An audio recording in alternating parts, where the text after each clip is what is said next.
रे व्यास मोर बोलते रहो हो, लेकिन कहाँ पर लौकत नहीं खे। आज सुना तो नीम के पतैया ले ले आओ। दान तर भाई घाव हो गई, नीम के पतैया खान तो तनी ठीक हो जाई। गाँव में बतावल गए होगे पहले से। ये के बेर इतना भैंस ही काम मर दे, इतना खाए में के इतना तू पता ही खा जी केहू। हम उतना टूसा चबा कोनी मुरो बोलत कहाँ बड़ा से नहीं तो बोलला सो अभी ने होने होई सही दवा लौकत नहीं के मुरो कहीं। चलो भाई इतना पता ही केहू काई बतावा ले लोड़न पगलम कहीं काम कर ले।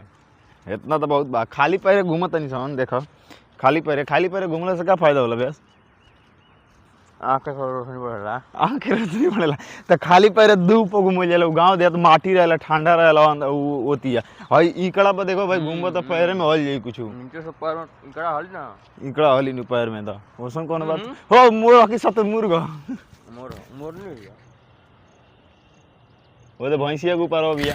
ई सतुरमुर्ग के मरते मोर हो, मोर हो लगा का भाई। मोर तो मतलब मोरे ने आम बात बा देखो देखो ऊपर हो मुड़ी हिले हुई मोर आम बात बा। इतना पता ही लिया दिलोड़े व्यास लेकिन खाता नहीं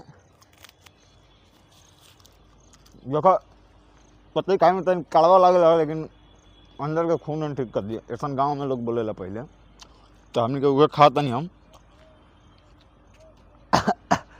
बड़ा खराब बा भाई नहीं खा लेते नहीं केहू तो ये कहे कि घाव हो जाता है, एक दो कट जाता तो नहीं अभी तो ठीक होत नहीं था। चलो ठीक बा भाई।